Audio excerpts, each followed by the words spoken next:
5 साल की बच्ची के कत्ल की गुत्थी को खन्ना पुलिस ने 36 घंटे में सुलझा दिया है। क्या कुछ जानकारी दे रही है खन्ना पुलिस, सीधा रुख कर लेते हैं। मिति 12/5/23 ਨੂੰ FIR ਨੰਬਰ 80 ਰਜਿਸਟਰ ਹੋਈ ਸੀਗੀ, ਜਿਹਦੇ ਵਿੱਚ ਇੱਕ 5 ਸਾਲ ਦੀ ਕੁੜੀ ਗਾਇਬ थी ਤੇ ਉਹਦੇ regarding under section 346 FIR number 80 it was registered.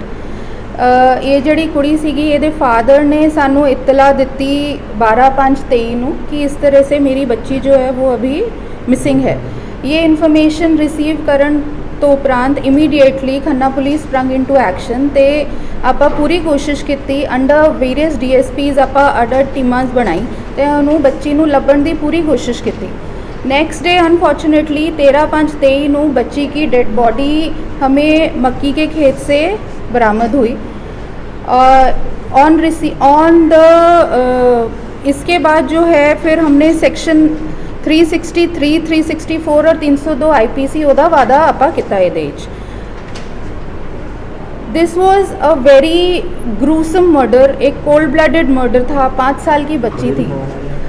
इसके बाद हमने सस्टेन्ड इन्वेस्टिगेशन की, टेक्निकल क्लूज़ हमने निकालने की इसमें कोशिश की और CCTV फुटेजेस भी चेक किए। अनफॉर्चुनेटली हमें बहुत ज़्यादा इसमें टेक्निकल मदद नहीं मिली।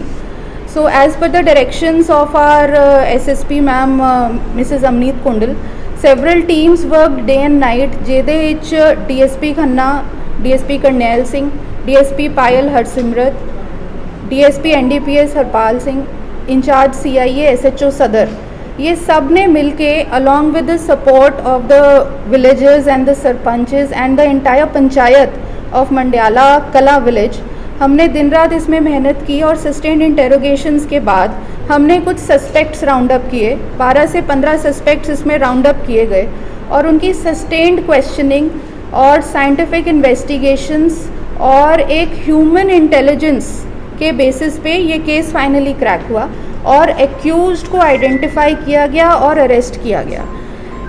इतनी मेहनत हम लोगों ने की, दिन रात मेहनत की, आप लोग देख ही रहे थे, आप लोग मुझसे टच में भी थे कि in less than 36 hours we were able to crack this completely blind case. जड़ा एक्यूज्ड हैगा ओदा नाम हैगा बाबू राय alias Lalua, son of Sarjug राय, और ये शिवहर बिहार दा रहन वाला है। ये जड़ा बंदा हैगा ये लांगरी सीगा उत्थे मोटर ते जड़े प्रवासी मजदूर उत्थे मोटरां ते रहिंदे सीगे उन्हां दा खाना बनांदा सीगा। Surprisingly he was staying there for the past 10 years, 10 सालां तो उत्थे रहिंदा सीगा ते इहदा जड़ा हैगा ये एक्ट कमिट करना बहुत ही अनफॉर्चुनेट था जी। हाँ जी मैडम जी, की कारण है मर्डर का बेसिकली मेन रीजन की रहा? देखिए, ये जो बंदा था इसने देखा कि 5 साल की बच्ची है, for a particular short duration of time वो कली सीगी। He tried to molest her, कोशिश इन्हें की, बच्ची ने शोर मचाया, he was not able to commit the act, कर नहीं पाया। तो उस एक गुस्से में आके इसने बच्ची को पकड़ा, इसने उसका गला दबाया। 5 साल की बच्ची है, बहुत छोटी बच्ची है, और उसके बाद उसने उसकी बॉडी के ऊपर अपने हाथ से ही बहुत serious blows he hit her. So the girl died instantly. इन्हें फिर की किया कि इन्हें बॉडी जड़ी हैगी वो वहाँ से थोड़ी दूर इसने छिपा दी, क्योंकि उसको लग रहा था कि ये पकड़ा जाएगा, और बॉडी फिर वहीं से मक्की के खेत से जो है वो रिकवर हुई। नहीं जी, this has not been evident till now, but we will be getting it tested. कितनी के एज सी ये 49 to 50 ईयर्स ऑफ एज। बच्ची ਨੂੰ ਵਰਗਲਾ ਕੇ ਰਹਿ ਕੇ नहीं, बच्ची जी उत्थे ही रहिंदी सीगी, मोटरां ते रहिंदी सीगी। ਪਹਿਲਾਂ ਕੁਝ ਸ਼ਿਕਾਇਤ ਵੀ ਕੋਈ ਅਸੀਂ ਪਰਿਵਾਰ ਨੂੰ ਪਹਿਲਾਂ ਲੱਗਿਆ ਹੋਵੇ, ਪਹਿਲਾਂ ਵੀ ਕੋਈ ਅਸੀਂ ਛੇੜਖਾੜੀ ਹੋਈ ਹੋਵੇ? नहीं, ऑन द कॉन्ट्रेरी ये जो बंदा था ये एज अ सस्पेक्ट भी फिगर नहीं हुआ था स्टार्टिंग में, टू द एक्सटेंट कि everyone was vouching for him. तो खन्ना पुलिस ने जिस तरह से इस केस को क्रैक किया, ये अपने आप में ही एक डिफरेंट केस है।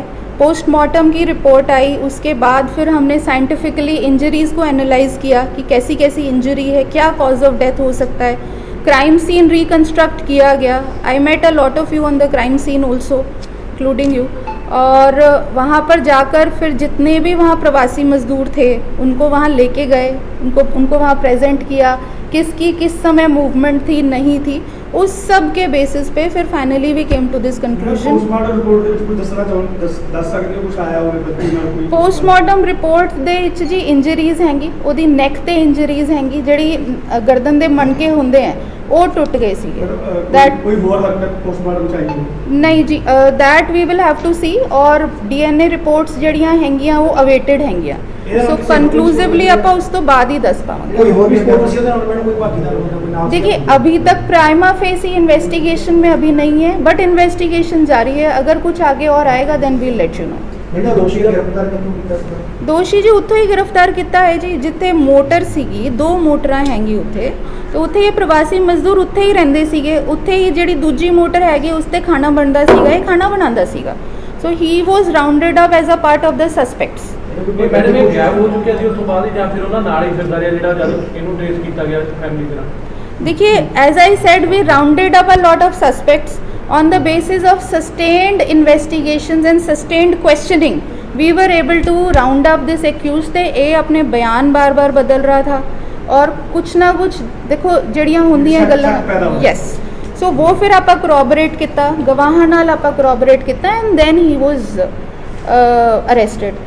देखो 5 साल की बच्ची है, बिना माँ की बच्ची है, एक प्रवासी बच्ची है जो वहाँ पर रहती थी, और ये एक बहुत ही घिनौनी हरकत थी, और इसका I would like to personally place my appreciation for the entire village. Mandiala Kalan दे जड़े लोकी हैंगे उन्होंने सानू बहुत सपोर्ट किया, आप सब ने हमें बहुत सपोर्ट किया पिछले 2 दिन में, so that is the reason कि हमने पूरी मेहनत करके अपना पूरा जोर लगाया इस केस में।